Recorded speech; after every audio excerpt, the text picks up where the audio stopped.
Hello, hello, hello, Virgo.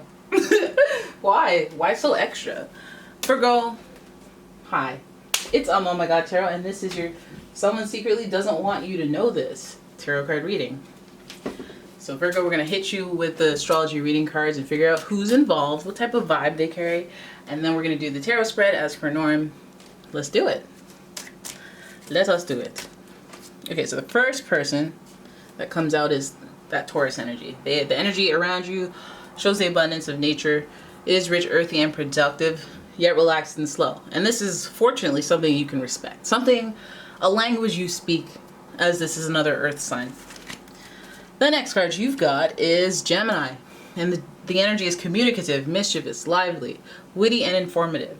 Stimulating exchange is possible. And with Gemini, you're connected through the planet Mercury, which is your ruler. So Gemini is the way that they communicate. You know, they don't just go, okay, 0, 1, 0, 0, 1. They're like, yo, 0, 1, 0, 0, 1. You know what I mean? They're like more animated, more lively, witty, and informative, right? So you appreciate those type of theatrics, as well as a little stability and seriousness from time to time. Give it to me, Virgo.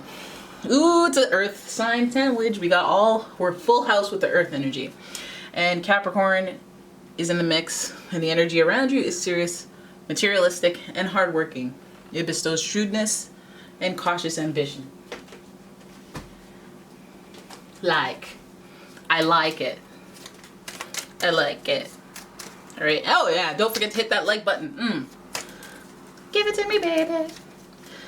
So I'm having a shuffle, and we're trying to figure out what these earth signs are trying to pull over on you, Virgo. This could be very good intent. It could be bad intent. It could be anything. So let's have a look at what are we dealing with. Taurus, Gemini, Capricorn. We got earth, so much earth, very grounded, very practical, giving me vibes of like, oh, well, I did it. The 1 + 1 = 2. So I just didn't tell you. You know, there's levels to this. And then Gemini will be like, okay, well, I put some Salt Bay garnish on the lie, just so that you had a good time during getting lied to. So let's have a look at the tarot spread, see what's going on. Ooh, you're starting with the 7 of Pentacles. Now, okay, I'm not going to jump to any conclusions, but this already gave me the vibe of a bestie, your best work ally, looking for new work, getting a new job, and they're gonna blindside you with, hey, I quit, I'm leaving, my last day is Friday, and you're like, what? Hey yo, F you guy, why would you do me like this? Now, do I want to be at this company anymore? Do I want to, wait, now I'm thinking of life choices and how I want to proceed, and if I want to stay on this path, maybe I want to upgrade. Now, maybe I'm inspired by your movements, and I should make money moves too, and buy red bottoms. 7 Pentacles. Okay, then we've got, oh my gosh. Then we've got the Hierophant. Hierophant's in reverse. As some of you know, the Hierophant is associated with Taurus, giving us that commitment energy. I feel like, you know, someone is about to break a commitment. It feels like that, or somebody's having doubts about a commitment, and this is a higher level of commitment with somebody business-wise or relationship-wise. I'm leaning more towards relationship-wise, because this usually represents like a faith and spirituality, traditional energy pertaining to like marriage.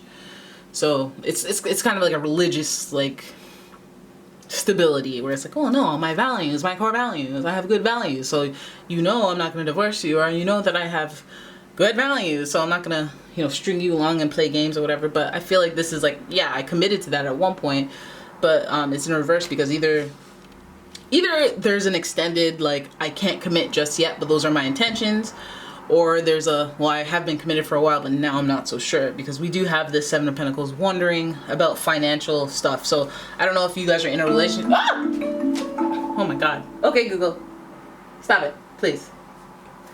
Good God. Yeah, so I don't know if you guys are in a relationship and then somebody's having some ponderization of how things are going to proceed. And this is logistically, this isn't even like feelings. This is like, do we have the money for this next level of commitment? Did I just, do I really want to stabilize and settle down in this area of my life? But these are the kind of things that people think of before they get married, the things that they consider. And I think that like some of you guys are definitely in that realms with someone where you're thinking of the next logical step in life, and this person might have a financial concern. Then we have the king, then we got the King of Swords, and the King of Swords makes executive decisions. On paper, is this gonna work out? Okay, on paper, F how you feel. You living in Beijing and me living in Beirut, is this gonna work? You know, are the logistics there? Can I afford to keep sending you 20,000 yen every month? Can I keep this? Can I sustain this life? Do I really want this? I thought things would be different over a period of time. I observed, I looked, just because there's all this earth energy, and that's you guys' thing, where you guys have to see things over a period of time, like a test trial. Like, let me see you under pressure. Let me see you while you're sad. Let me see you in crisis. Are you here for me? Like, I have to know all these things before I actually commit to you and give you all of me. Now, I feel like if this person doesn't rise to the occasion, all we have here are the logistics and the pentacles energy. So I'm guessing that some of you have a little bit of doubt, or this other person has a little bit of doubt in the literal logistics of the relationship. Like, can we even afford to have a good life together? Like, can we do this? Right? And so when I see the King of Swords, I go, okay, well, somebody's gonna have to make an executive decision. Why it gotta be so sharp though? Unless it's something where we're gonna have to get real and cut to the nitty-gritty and figure out what we're gonna do. Now, 5 is also a very change and transitional number, so there may be some synthesis in the relationship where it's like, okay, well, we're just doing whatever forever, and now things are changing. Now we're either moving and shaking, or this person has come to their conclusion based on their observation of what's going to happen, and they might have to rip the band-aid off and tell you something that you don't necessarily want to hear. And that might be what they're essentially hiding from you. How many cards do I got to pull with this? You know, because it's pretty, like, it's about commitment, it's about money, and it's about the lifestyle. And if we didn't think that before, we have Taurus ruling the 2nd house of income, and Capricorn ruling the 10th house of social status. So public affairs, how things look on the outside. Are you a loser, or are you gassing me up? And are you the king to my queen? Are you the queen to my king? Like, what's going on out here in these streets? Low battery to save battery, reduce screen brightness. God. Sorry, my Fitbit's going off, my Google's going off. I don't know what's going on in the ethers. All right. So let's keep looking at let's get in there. Let's get in the nooks and crannies and figure out what this person doesn't want you to know, because it feels like they're having some doubts. This person wants a king. This person wants somebody who levels up to whatever archetype they see as a partner. We have the King of Cups here, and this person wants emotional intelligence. They may not be finding that from you. They may be really hesitant with you because they're like, okay, well, at the end of the day, you have not mastered feelings, the love, the feelings. So if you have not mastered the love, the feelings, the ooey gooey spiritual stuff, then it comes down to the logistics. Like, how much money you got then? And if you don't got the money, then they're probably like, all right, they're really thinking about relationships. They're really thinking about partnership. And now we're coming into the matters of the heart with the Cups card. So you could be dealing with a Cancer, Scorpio, or a Pisces.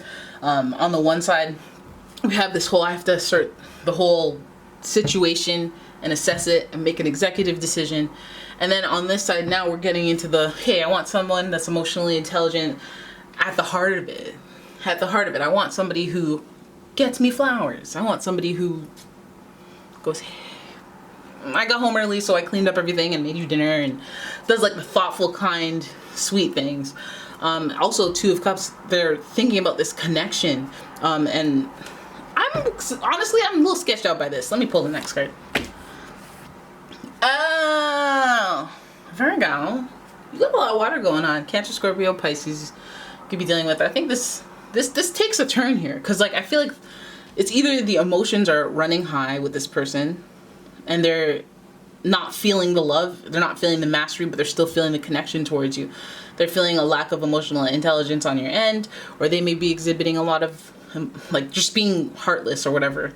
And I guess that's what the King of Swords does. They are heartless in those serious situations. But again, keeping up appearances is something that, you know, whatever. I don't care what it is. I don't care how it looks. and I gotta cut you off because you're not good for my brand. Like, you know, but there is love here. There is feelings, there is a connection, and there is some sort of faith and a wish coming true. So, so like, what is this person hiding? What do they secretly want you to know? And dare I say any type of deception? Dare I say that they have an emotional connection?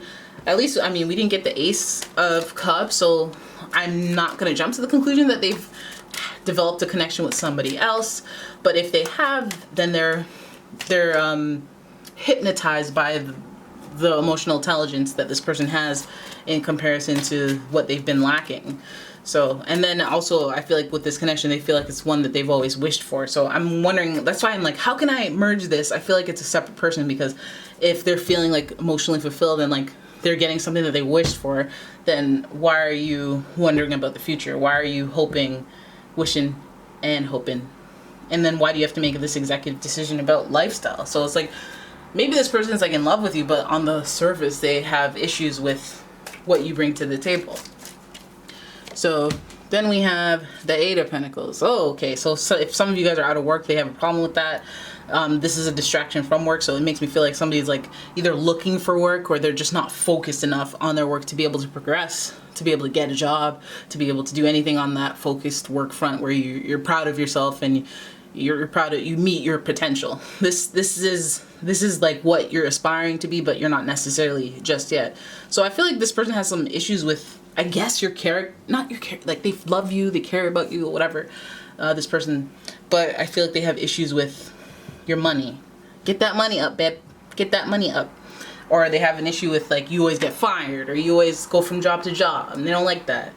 And then there's just moving on. I guess what I'm wondering is if this is about you losing jobs, or you know, the Virgo energy just kind of not being self-sufficient and not being able to take care of themselves. I think they, again, the feelings are there, but on paper they're like, I'm not impressed. And sometimes what's on paper and how things look, it just applies a lot of pressure from external forces, and you know, it might even heighten their feelings and why they feel so intense to salvage the relationship. But I think that if they haven't developed a new relationship or a connection that makes them feel like this is what I've been wishing for, this is what I've been hoping for, I think it's like directly attached with their perception of what you give them in the relationship and what they're lacking from the relationship that they have with you. Because again, executive decision means I'm slicing heads off.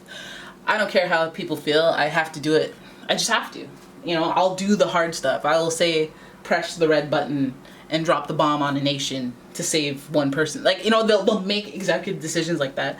And I think that it is wholeheartedly based on, it could even be based on how you look. Like if you've like gained a lot of weight, or you've lost a lot of weight, or you were in a position of power at one point and now you're a janitor, you know, like you went from CEO to janitor or something like that. Like there's nothing wrong with being a janitor, but like I'm saying, like if there's like a drop in status, because you know Capricorn energy cares about that, Taurus cares about the income, then there's going to be an issue. And I think that that is enough of an issue, whether or not they care about you, love you, whatever, adore you, to make their feelings shift. So that's what it feels like they're hiding from you, that little whole thing. So if you guys are privy to that, then I would go ahead and be like, listen, here's my blueprint for my next plan to get that money. Or start listening to like motivational stuff so that they can think you're trying at the very least. Why am I helping if you're not living up to your potential? You got to get there because you want a partner who wants to see that in you.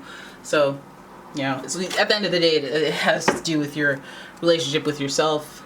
And if that was your full potential of what you're currently doing right now, and they weren't happy with it, then that's on them. But if you're not actually living up to your full potential and they're upset with that, then it's kind of on you, and you know, how you deal with that is up to you. All right, so there it is. That is your reading. I hope you guys enjoyed it. If you did, please give the video a thumbs up and subscribe to the channel. Leave a comment, share the video, and if you'd like a personal reading, check out the description for a link to my website, as well as a link to my Etsy shop. And yeah, thank you for watching. I will see you in the next one. Bye-bye.